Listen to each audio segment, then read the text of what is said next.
The house is too quiet. I turn on the TV. I do not watch it. I just want the sound of a voice. It is Saturday morning. It is early October. My daughter Zinnia is 8 years old. She left this morning. Her father Evander takes her for the weekend. This is the third Saturday. The third Saturday after I sign the divorce papers. I go to the kitchen.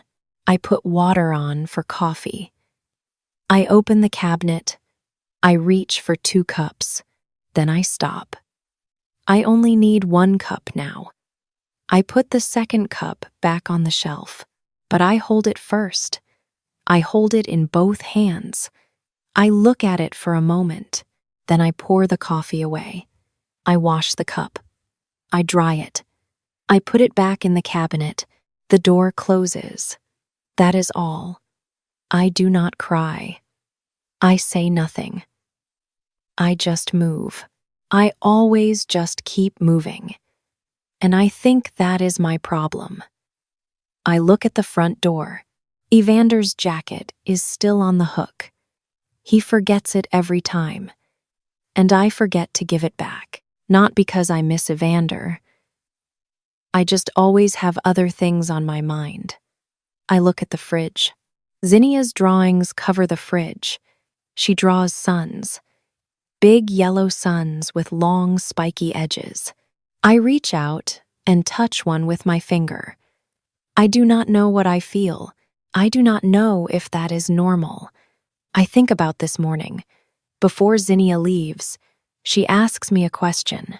She says, "Mom, what do you do today?" I smile at her. I say, "Oh, I have lots of things to do today." That is not true. I have nothing to do today. For the first time in 10 years, I have a Saturday alone. No one to feed, no one to drive, no one who needs anything from me. I stand in the kitchen. The TV plays in the other room. A woman on a cooking show talks and laughs. I do not watch. I just need the sound of another voice in the house. Then my phone rings. It is my mother. Her name is Lucinda. She calls every Saturday morning, every Saturday. She says, "Hi, honey. How are you holding up?" I do not like that. Holding up. It sounds like I am a wall or a roof, like I might crack at any moment. Lucinda does not wait for my real answer.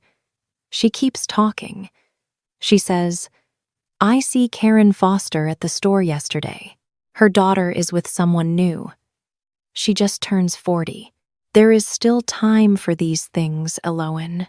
There is really still time." I hold the phone in my hand. I look at the TV. The woman on the cooking show still smiles. "I know, Mom," I say. "I just do not want you to be alone forever," Lucinda says. "I know, Mom. You have so much to give a person, Eloan," she says. "I know, Mom." I say it 3 times. The same 2 words every time. Flat. Each time exactly the same. When the call ends, I put the phone on the table. I stand there. The word alone stays in the room. My mother says it like it is the worst thing. The worst possible thing for a woman to be. I am not sure she is right. But I am not sure she is wrong. And I do not know the answer yet. And that question is the whole story. I sit down at the table. My coffee gets cold. I drink it anyway. 3 months go by. October turns into January. My mother calls every Saturday, without fail. Each week she says one thing. Week 1. "Did you try that dating app Tamsin uses?" Week 3. "Your cousin Michelle gets engaged. She is 36. Week 6. "Eloan, to be alone is a choice a person makes." I say the same thing every time. "I know, Mom." but each call feels heavier than the last. This is not a mother who worries. This is a mother who pushes. She tells me who I am right now is not enough. I take on more work at the accounting office. I arrive at 7 in the morning. I leave at 7 at night. I eat lunch at my desk every day. I am good at my job. I always do my work well. One day, my manager Sybil stops by my desk. She says, "Elowen, you do more work this month than anyone on the team." I feel proud for one moment. Then I drive home alone. The apartment is quiet.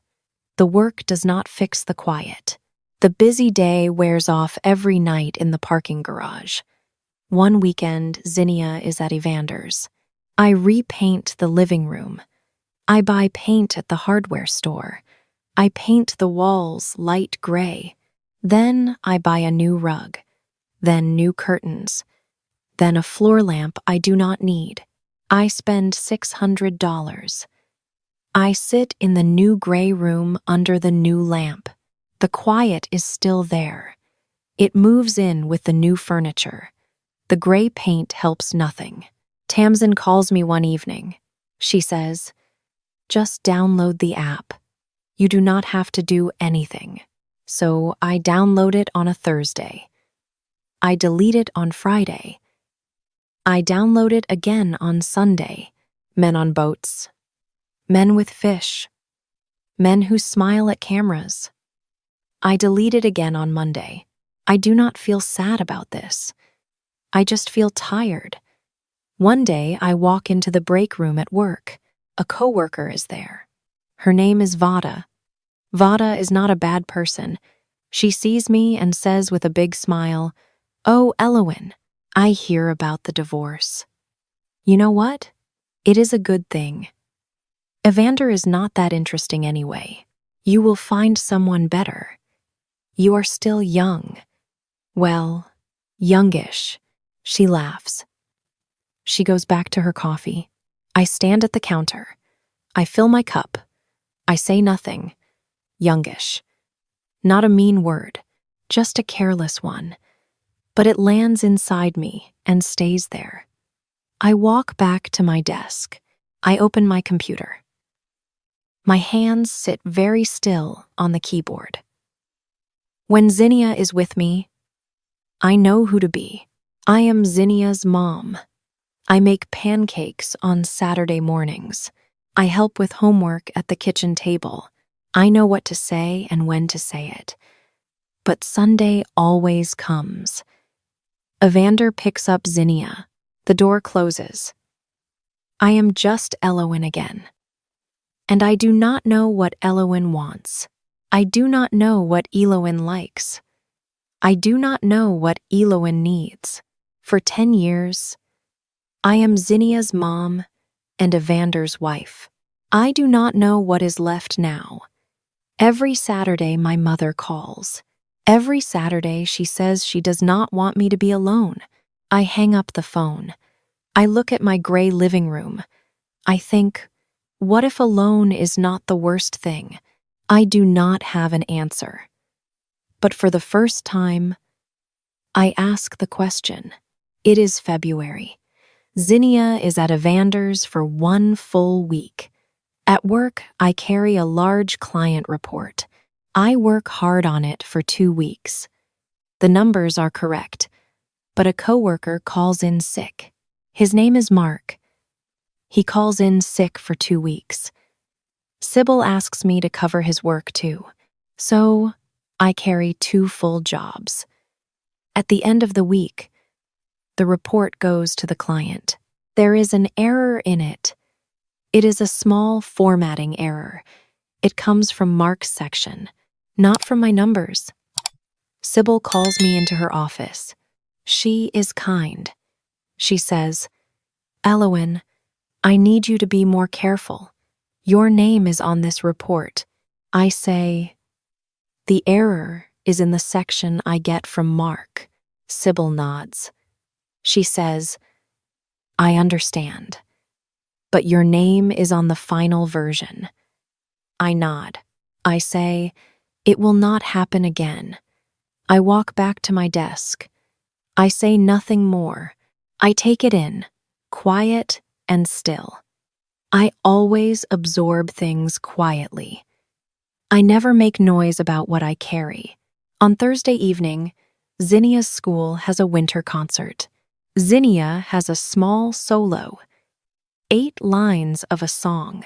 She practices in the kitchen every day for 2 weeks. I promise to sit in the front row. But the report problem goes on into Thursday afternoon. Sybil needs a corrected version by 6 in the evening. I call Evander. I say, "I run a little late. Tell Zinnia I am on my way." But I am not late. I do not come at all. I arrive at the school at 7:45. The concert room is empty. Rows of chairs. A few programs on the floor. A man sweeps at the back of the room. I stand in the doorway. I look at the empty stage. Evander brings Zinnia out from a back hallway. Zinnia is still in her concert dress. It is dark green with white buttons. She sees me. Her face does not fall. It does something worse. It goes careful, practiced. It is the face children make when they try not to show something. "Mom," she says, "did you see me sing?" I say, "I am so sorry, baby. I try to come." Zinnia nods. She says, "It is okay." She says it like an adult, not like a child. Small voice, eyes down. Evander says nothing. He puts his hand on Zinnia's shoulder. They walk to the car. I stand on the sidewalk. I do not cry there, but a child of 8 should not know that voice. She should not protect her mother from the truth. Zinnia learns that voice from somewhere. I know exactly where. Friday morning. I do not sleep much. Lucinda calls at 8. She does not know about the concert. I do not tell her. She says, "I think about you, Elowen.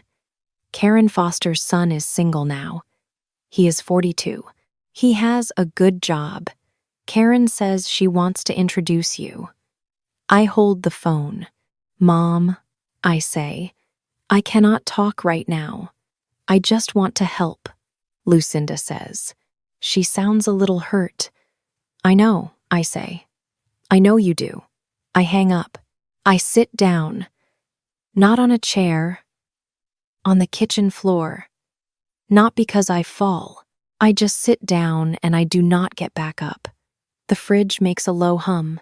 I think about Zinnia's green dress with the white buttons. I think about Zinnia's careful face. I think about Evander's jacket on the hook by the door.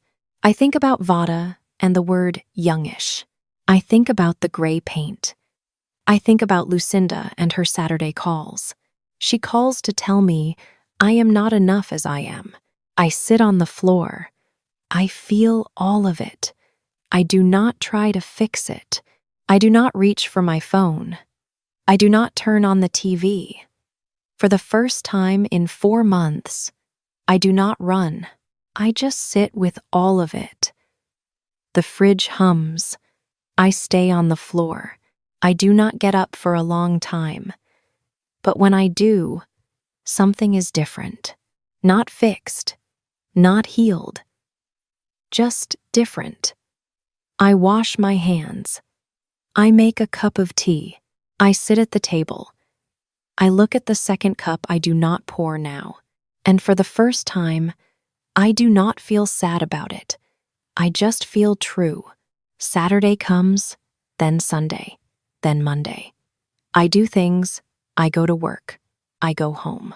I do not try to fill the quiet with noise. I do not buy paint.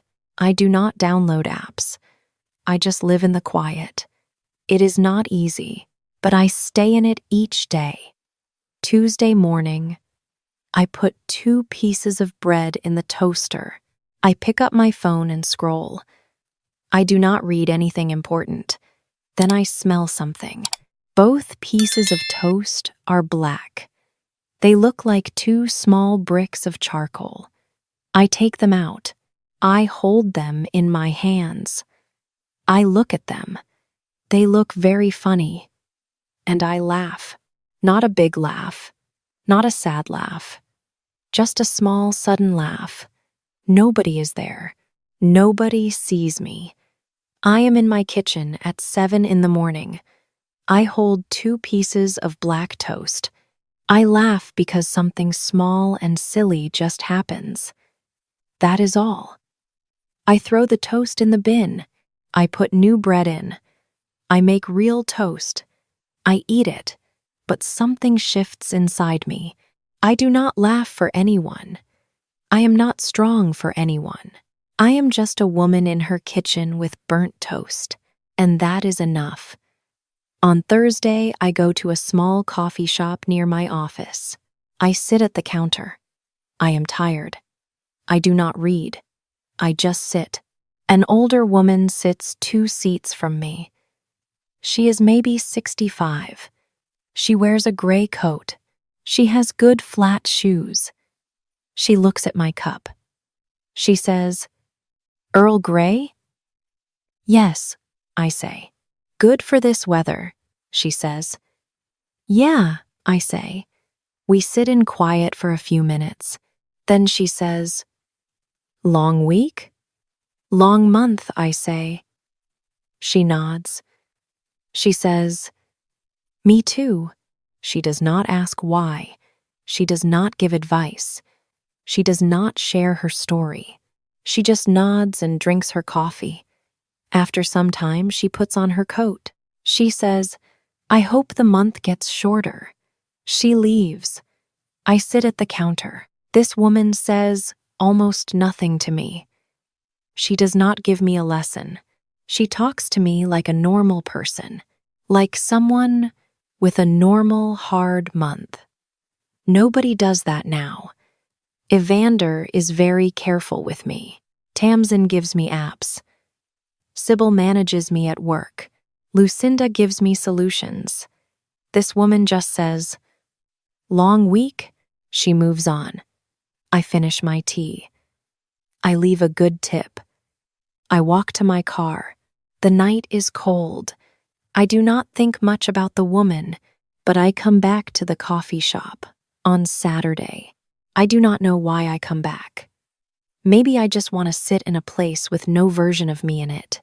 No wife, no mom, no one's daughter, no problem to fix, just a counter and a cup of tea, and nobody who tries to change me. February becomes March. March becomes April. The weeks move slowly. I start to make eggs every morning, not for a big reason, just because I like eggs, and Evander does not. For 10 years, I make oatmeal every morning because Evander likes oatmeal. Now I make eggs with too much butter every single morning. Small, just mine. I buy a book at a drugstore one afternoon. The cover is not beautiful. The title sounds boring, but I read the first sentence on the back and I stop. I buy it. I read it in 4 days. The first book in 2 years. I do not know I miss reading until now. I go back to the coffee shop on a Saturday. The woman in the gray coat is there. Same gray coat, same seat. I sit next to her. She looks up. She says, "Earl Grey again?" "Yes," I say. "You too?" "Always." We talk more this time. She tells me her husband dies when she is 51. She says it simply. Not a sad story, just a fact. I say, "How long does it take?" "Before you feel like yourself again?" She thinks. Then she says, "I still figure that out. I expect a number, a plan." "Still?" I say. "Still," she says. But it gets more interesting. The figuring out. At some point, it stops to feel like loss. It starts to feel like a project. I hold my cup in both hands. A project, I say. Yes, she says. A long one, with no deadline. She drinks her coffee. She says nothing more. I say nothing more. We sit at the counter. The coffee shop is warm. She is not a teacher. She is a woman a few years further on the same road, and that is exactly what I need to see. At work, I tell Sybil I want to step back from the extra projects. I need to return to a normal amount of work. Sybil says that is fine. The 2 projects go to Mark. 3 weeks pass. There is a small promotion announcement. Mark gets it. I find out. On a Thursday morning, I read the email. I sit at my desk. I think for a long time. I know I do better work than Mark. I know that. But I choose to stop carrying everything. And that choice has a price. I do not say I make the wrong choice. I say the price is worth it. This is what it costs when a person chooses themselves. I pay it. I do not fall apart. One evening, Zinnia calls from Evander's place. She says, "Mom, did you know elephants know themselves in mirrors?" I do not know that, I say. Most animals cannot do it, but elephants can. And dolphins. That is amazing, I say. Yeah. Do you think a person can know themselves if they cannot see their face? I stop. I think about the black toast, the eggs, the book, the floor. I think I just start to know myself, I say. Zinnia says, "Me too." She says it like it is a normal thing, not a sad thing, just a project. A long one, with no deadline. After the call, I sit with that for a long time. I do not get the promotion. I get something smaller. I get my evenings back. I get my mornings. I get eggs with too much butter. I get a book to read for no reason. I get to miss Zinnia the clean way, not through a fog of busy days. I get to start to meet myself. Slowly, a little awkward, but real. It is April, Saturday morning. Zinnia just leaves with Evander. I make 1 cup of coffee, just one. No pause, no second cup. I take it to the table. I move the table near the window back in February. I like the morning light now.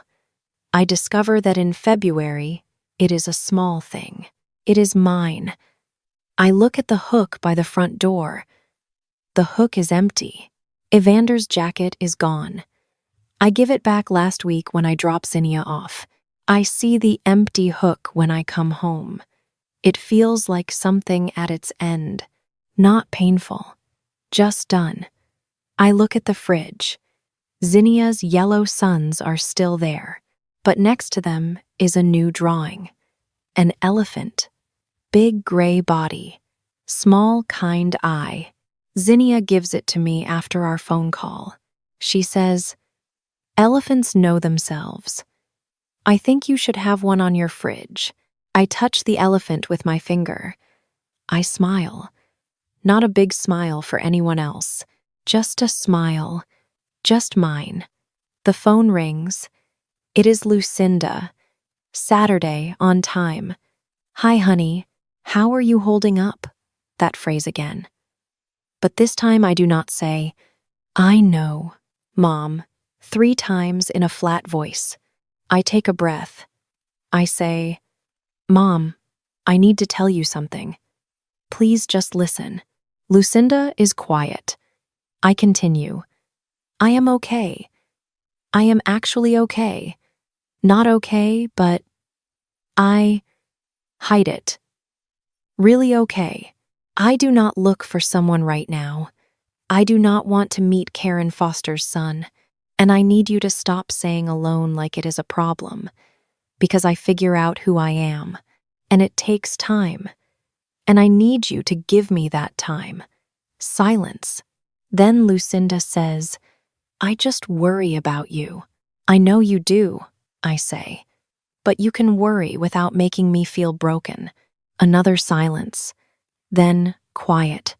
Okay, Lucinda says. Okay, Elowen. It is not a big change. Lucinda calls next Saturday. She may go back to old ways, but she hears it today, and I say it today. Out loud. With my own voice. That is the moment. The real one. I go out to the coffee shop.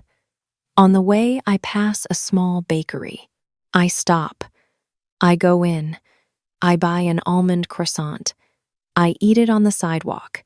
I do not know I like almond croissants until right now. For 10 years, I order for someone else. I have many things to find out about myself still. In the afternoon, I meet Tamsin for a walk. We do not talk much for months. Tamsin asks, So what do you do with yourself these days? I think. Then I say, I make eggs a lot. I read a good book. I sit on my kitchen floor one night, and I do not get up for a long time. I tell my mom to give me space. I find out I like almond croissants, and I start to know what I want. I think. Slowly. Tamsin looks at me. Then she says, Aloan, that is the most I hear you say about yourself in years. I think about that. Yeah, I say. I know. We walk on. The April air is cold and clean. I say it all out loud, to a real person, with my own name on it. That is different. That is new. That is real. I am not done yet. I know that. There are Saturdays ahead that still feel too long. There are nights I reach for the noise again. There are mornings I make 1 cup of coffee and feel the weight of it. But I am here. I am present. I am Elowen, and I say so, out loud, today. And that is not the end. That is just the start of something true.